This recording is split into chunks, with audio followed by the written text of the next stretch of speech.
नमस्कार दोस्तों, आप सभी का स्वागत है आपके अपने YouTube चैनल HVS स्टडीज़ पे। तो दोस्तों आज हम इस वीडियो में कुछ इंपॉर्टेंट क्वेश्चन डिस्कस करेंगे जनरल नॉलेज या फिर जनरल साइंस के ऊपर। तो आप सबको पता ही है कि हमने 3000 क्वेश्चन की एक सीरीज स्टार्ट करी है, जिसका कि हम चौथा पार्ट जो है इस वीडियो में डिस्कस करेंगे। अगर आपने पहले के पार्ट मिस कर दिए हैं तो आप हमारे चैनल पर वीडियोज़ में जाके उनको देख सकते हैं, या फिर आपको उनका लिंक जो है वो डिस्क्रिप्शन में मिल जाएगा।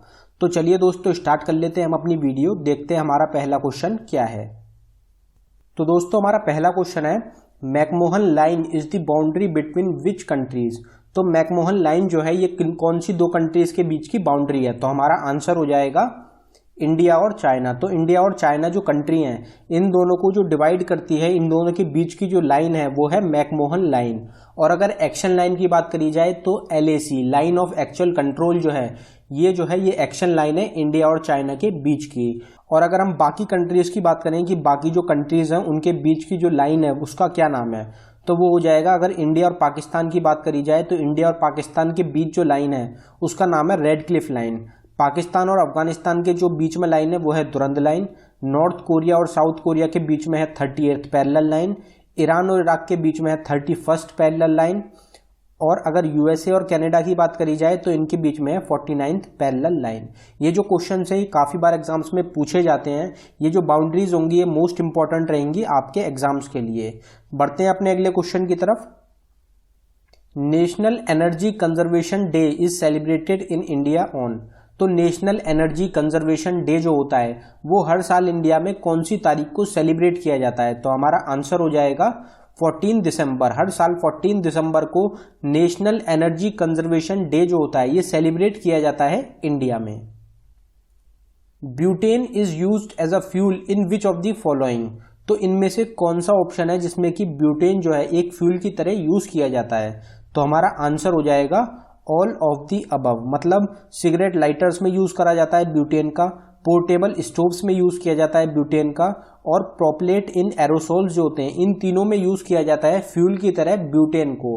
तो ये आपको याद रखना है। ये भी एग्जाम में डायरेक्ट क्वेश्चन पूछा जाता है। इनमें से कोई भी आपको ऑप्शन मिल जाएगा और पूछा जाएगा कि इनमें कौन सी गैस का यूज किया जाता है फ्यूल की तरह, तो आपका आंसर हो जाएगा ब्यूटेन। ये काफी बार रिपीट हो चुका है। अगले क्वेश्चन की तरफ बढ़ते हैं। Which among the following rivers is also known by the name Yalung टेसेंगपो। तो यालुंग टेसेंगपो नाम से कौन सी रिवर को जाना जाता है? तो हमारा आंसर हो जाएगा ब्रह्मपुत्र। ब्रह्मपुत्र रिवर जो है इसको यालुंग टेसेंगपो के नाम से भी जाना जाता है। इंडिया में इसको ब्रह्मपुत्र कहते हैं क्योंकि ये जो रिवर है ये ओरिजिनेट होती है तिब्बत से। ये जो रिवर है ये इंडिया में ओरिजिनेट नहीं होती, और इसका जो इंडिया का नाम है वो है ब्रह्मपुत्र। और इसका अगर तिब्बत का नाम पूछा जाए तो यालुंग टेसेंगपो जो है इस नाम से जाना जाता है इसको तिब्बत कंट्री में। और साथ ही साथ ये रिवर जो है ये तिब्बत की सबसे लंबी रिवर मानी जाती है। तो ये आपको याद रखना है। अगला क्वेश्चन देखते हैं हमारा। Which among the following gas is usually filled in the electric bulbs। तो इलेक्ट्रिक बल्ब्स जो होते हैं उनमें जो गैस भरी जाती है वो कौन सी गैस होती है? तो हमारा आंसर हो जाएगा आर्गन। आर्गन गैस जो होती है ये यूजुअली भरी जाती है इलेक्ट्रिक बल्ब्स में। और कौन कौन सी गैस भरी जाती है तो वो देख लेते हैं। तो आर्गन और नाइट्रोजन ये दो गैस होती हैं जो कि मेनली भरी जाती हैं इलेक्ट्रिक बल्ब्स में। जितनी भी इनर्ट गैस होती हैं वो भरी जा सकती हैं इलेक्ट्रिक बल्ब्स में। अब जो फिलामेंट होता है इलेक्ट्रिक बल्ब का वो होता है, वो किसका बना होता है? तो वो होता है टंगस्टन का। तो टंगस्टन का फिलामेंट होता है इलेक्ट्रिक बल्ब का, जिसकी वजह से ये ऑक्सीडाइज ना हो इसलिए जो इनर्ट गैसेज होती हैं आर्गन और नाइट्रोजन उनका यूज किया जाता है इलेक्ट्रिक बल्ब के अंदर। क्योंकि अगर उसमें ऑक्सीजन जो होगा, अगर ऑक्सीजन एंट्री ले लेगा इलेक्ट्रिक बल्ब के अंदर तो वो जो टंगस्टन होगा वो ऑक्सीडाइज हो जाएगा और बल्ब जो होगा वो फ्यूज हो जाएगा। इसलिए इनर्ट गैसेज जो होती हैं उनका यूज किया जाता है इलेक्ट्रिक बल्ब्स में।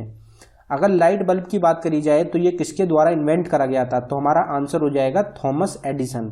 थॉमस एडिसन जो है इनके द्वारा खोज करी गई थी, इन्वेंशन करी गई थी लाइट बल्ब की। तो ये भी आपको याद रखना है। अगला क्वेश्चन देख लेते हैं हमारा। Who among the following is the current chairman of coal India. तो कोल इंडिया जो है उसके करंट चेयरमैन कौन है? तो हमारा आंसर हो जाएगा प्रमोद अग्रवाल। प्रमोद अग्रवाल जो है ये करंट चेयरमैन है कोल इंडिया लिमिटेड के। तो दोस्तों अगर कोल इंडिया की बात करी जाए तो कोल इंडिया लिमिटेड जो है इसके बारे में और कुछ क्वेश्चंस पूछे जाते हैं, जैसे कि तो दोस्तों अगर लार्जेस्ट कोल प्रोड्यूसिंग कंट्री की बात करी जाए तो इंडिया जो है वो लार्जेस्ट कोल प्रोड्यूसिंग कंट्री है।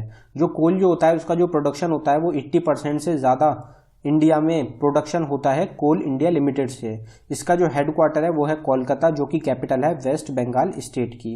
एमडी और सीईओ की बात करी जाए तो एमडी और सीईओ जो है वो है प्रमोद अग्रवाल। प्रमोद अग्रवाल जो है ये मैनेजिंग डायरेक्टर और चीफ एग्जीक्यूटिव ऑफिसर भी हैं कोल इंडिया के, और साथ ही साथ चेयरमैन भी हैं कोल इंडिया के। तो ये तीनों पोस्ट जो हैं ये तीनों होल्ड करते हैं प्रमोद अग्रवाल।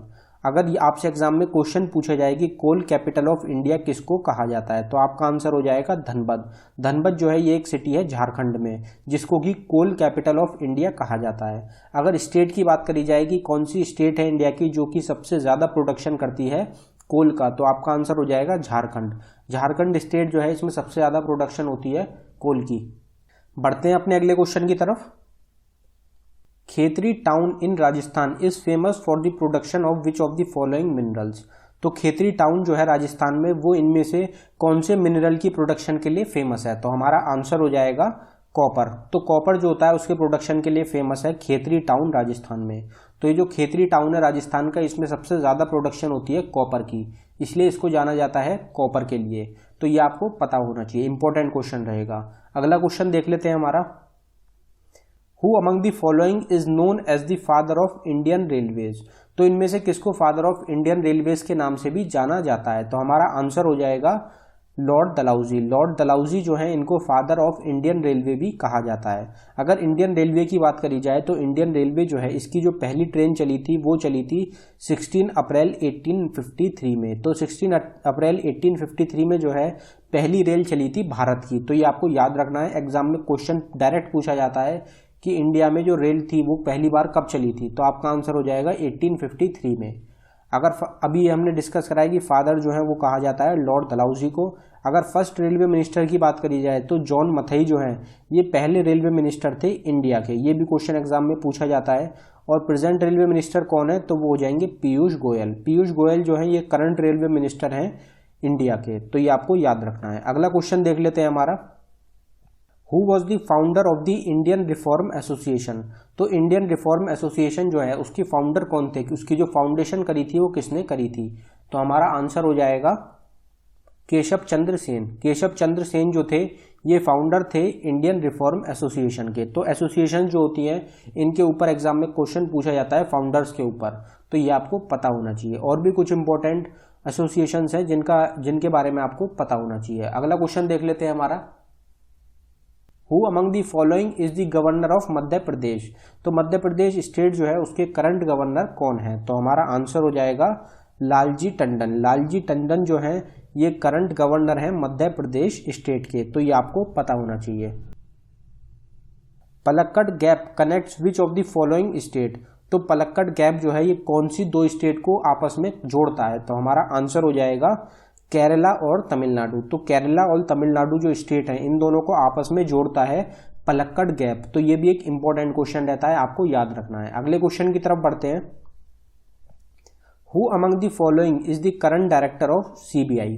तो सेंट्रल ब्यूरो ऑफ इन्वेस्टिगेशन जो है उसके करंट डायरेक्टर कौन है, तो हमारा आंसर हो जाएगा ऋषि कुमार शुक्ला। ऋषि कुमार शुक्ला जो है ये करंट डायरेक्टर जनरल हैं सेंट्रल ब्यूरो ऑफ इन्वेस्टिगेशन। ये जो है ये मध्य प्रदेश स्टेट के एक आईपीएस ऑफिसर है। ये जो है ये करंट डायरेक्टर है सीबीआई के। तो सीबीआई की बात अगर सीबीआई की बात करी जाए तो सीबीआई की फुल फॉर्म अभी हमने डिस्कस करी है सेंट्रल ब्यूरो ऑफ इन्वेस्टिगेशन। तो ये आपको पता होना चाहिए। हेडक्वार्टर कहाँ पर है सीबीआई का, तो वो हो जाएगा न्यू दिल्ली में। और सीबीआई जो है ये कब फाउंड हुई थी, तो ये फाउंड हुई थी 1963 में। तो 1963 में जो है फाउंडेशन हुई थी सीबीआई की, तो ये आपको पता होना चाहिए। अगले क्वेश्चन की तरफ बढ़ते हैं हमारे। Trishul peak with a height of 7120 metre is located in which of the following state? तो त्रिशूल पीक जो है जिसकी हाइट है 7120 मीटर वो कौन सी स्टेट में लोकेटेड है, तो हमारा आंसर हो जाएगा उत्तराखंड। तो उत्तराखंड स्टेट जो है वहां पे लोकेटेड है त्रिशूल पीक जिसकी हाइट है 7120 मीटर। तो ये आपको पता होना चाहिए। अगला क्वेश्चन देखते हैं। Which of the following is related to second schedule of the Indian constitution? तो हमारा इंडियन कॉन्स्टिट्यूशन जो है उसमें जो सेकेंड शेड्यूल है वो किससे रिलेटेड होता है, तो हमारा आंसर हो जाएगा सैलरी ऑफ इम्पोर्टेंट ऑफिशियल्स, तो सैलरी जो दी जाती है इम्पोर्टेंट ऑफिशियल्स की, प्राइम मिनिस्टर हो गए, गवर्नर्स हो गए, प्रेसिडेंट हो गए, चीफ जजेस हो गए, तो इन सब की जो सैलरी होती है उसके बारे में उससे रिलेटेड होता है सेकंड शेड्यूल इंडियन कॉन्स्टिट्यूशन का, तो ये आपको याद रखना है। अगला क्वेश्चन देखते हैं, which city is known as the city of pulse, तो सिटी ऑफ पल्स के नाम से कौन सी सिटी को जाना जाता है, तो हमारा आंसर हो जाएगा हैदराबाद। हैदराबाद सिटी जो है इंडिया की, उसको सिटी ऑफ पल्स के नाम से भी जाना जाता है। अब ये जो नेम्स होते हैं, निकनेम्स जो होते हैं, इनके ऊपर और भी कुछ एग्जाम में क्वेश्चन पूछे जाते हैं, तो वो देखते हैं एक बार। तो टी सिटी ऑफ इंडिया किसको कहा जाता है, तो टी सिटी ऑफ इंडिया कहा जाता है डिब्रूगढ़, जो कि है आसाम में। तो आसाम को जो है टी के लिए भी जाना जाता है, टी प्रोडक्शन के लिए भी फेमस है आसाम स्टेट, तो ये आपको याद रखना है। आसाम जो है इसका एक काफी फेमस नेशनल पार्क है, जो कि रहेगा काजीरंगा नेशनल पार्क। अगर लेदर सिटी ऑफ वर्ल्ड की बात करी जाए तो वो हो जाएगी कानपुर, जो कि है उत्तर प्रदेश में। तो कानपुर जो सिटी है उत्तर प्रदेश की, उसको leather city of the world के नाम से भी जाना जाता है। मैंगो सिटी ऑफ इंडिया कहा जाता है मालदा, जो कि है वेस्ट बंगाल में। अगर ऑरेंज सिटी की बात करी जाए तो ऑरेंज सिटी ऑफ इंडिया कहा जाता है नागपुर, जो कि है महाराष्ट्र में। तो नागपुर जो सिटी है महाराष्ट्र की, उसको ऑरेंज सिटी ऑफ इंडिया के नाम से भी जाना जाता है, तो ये आपको याद रखना है। अगला क्वेश्चन देखते हैं, Tawa river is the tributary of which of the following river, तो तवा रिवर जो है इनमें से कौन सी रिवर है जिसकी वो एक ट्रिब्यूटरी है, तो हमारा आंसर हो जाएगा नर्मदा। तो नर्मदा रिवर जो है उसका एक हिस्सा होता है तवा रिवर, नर्मदा रिवर की एक ट्रिब्यूटरी है तवा रिवर, तो ये आपको पता होना चाहिए। रिवर्स के ऊपर काफी बार एग्जाम्स में क्वेश्चन पूछे जाते हैं, तो एक इंपॉर्टेंट क्वेश्चन रहेगा। The world's largest temple is located in which of the following country, तो दुनिया का सबसे बड़ा टेम्पल जो है वो कौन सी कंट्री में लोकेटेड है, तो हमारा आंसर हो जाएगा कंबोडिया। कंबोडिया कंट्री जो है इसमें लोकेटेड है दुनिया का सबसे बड़ा टेम्पल। अगर इस टेम्पल की बात करी जाए तो इसका नाम है एंकोर वॉट। एंकोर वॉट जो है ये इस टेम्पल का नाम है, जो कि लोकेटेड है एंकोर सिटी जो है कंबोडिया में, वहां पे लोकेटेड है एंकोर वॉट। ये जो है इसका जो टोटल एरिया है वो है 162.6 हेक्टेयर, तो काफी बड़ा एरिया है, 162.6 हेक्टेयर में फैला हुआ है ये जो है ये टेम्पल। ये किसके लिए बनवाया गया था, तो किंग जो थे सूर्यवर्मन सेकंड, उनके लिए बनवाया गया था 12th सेंचुरी में, तो ये भी आपको पता होना चाहिए। अगला क्वेश्चन देखते हैं हमारा, who among the following one the battle of Kannauj, तो बैटल ऑफ कन्नौज जो हुई थी वो किसके द्वारा जीती गई थी, तो हमारा आंसर हो जाएगा शेरशाह सूरी। शेरशाह सूरी जो थे इन्होंने जीती थी बैटल ऑफ कन्नौज। अगर इस बैटल की बात करी जाए तो ये जो बैटल थी ये लड़ी गई थी 17 मई 1514 में, बैटल ऑफ कन्नौज ये लड़ी गई थी उत्तर प्रदेश में। तो अगर कौन सी तारीख को लड़ी गई थी तो वो हो जाएगी 17 मई 1540, और कहाँ पे लड़ी गई थी, तो करंट में जो उत्तर प्रदेश है वहां पे लड़ी गई थी बैटल ऑफ कन्नौज। ये जो है ये किस किस के बीच में लड़ी गई थी, तो मुगल एम्परर हुमायूं और अफगान रूलर शेरशाह सूरी, तो इन दोनों के बीच में लड़ी गई थी बैटल ऑफ कन्नौज, तो ये याद रखना है आपको।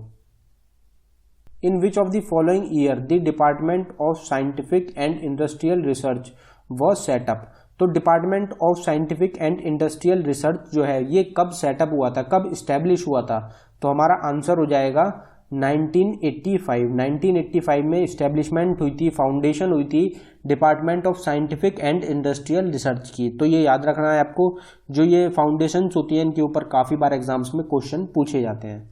अगले क्वेश्चन की तरफ बढ़ते हैं हमारे, which among the following city is known as the Manchester of India, तो इनमें से कौन सी सिटी है जिसको कि मैनचेस्टर ऑफ इंडिया के नाम से भी जाना जाता है, तो हमारा आंसर हो जाएगा अहमदाबाद। अहमदाबाद जो है इसको मैनचेस्टर ऑफ इंडिया के नाम से भी जाना जाता है। अगर जयपुर की बात करी जाए पिंक सिटी के नाम से जाना जाता है जयपुर को, मुंबई जो है इसको माया नगरी और फाइनेंशियल कैपिटल ऑफ इंडिया के नाम से जाना जाता है, और गोवा की बात करी जाए तो इसको सिटी ऑफ बीचेस के नाम से जाना जाता है।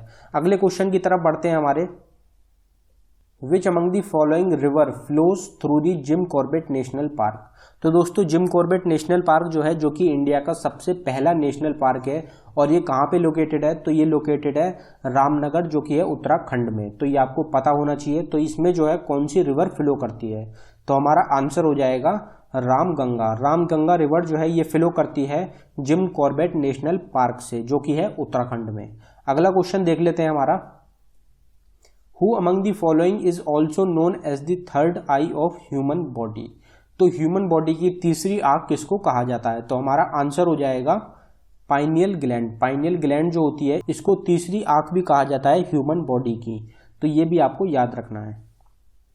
विच of the following state is the largest producer of bamboo in India. तो इसका ज़्यादातर आपको आंसर पता ही होगा कि सबसे ज़्यादा जो प्रोडक्शन होती है बैम्बू की वो कौन सी स्टेट में होती है। तो हमारा आंसर हो जाएगा असम। तो असम स्टेट जो है इसमें सबसे ज़्यादा प्रोडक्शन होती है बैम्बू की, क्योंकि सबसे ज़्यादा जो बैम्बू ट्री हैं वो पाए जाते हैं असम स्टेट में, इसलिए असम में सबसे ज़्यादा प्रोडक्शन होती है बैम्बू की। और असम जो है आपको मैंने पहले ही बताया था कि असम जो है फेमस किसके लिए है।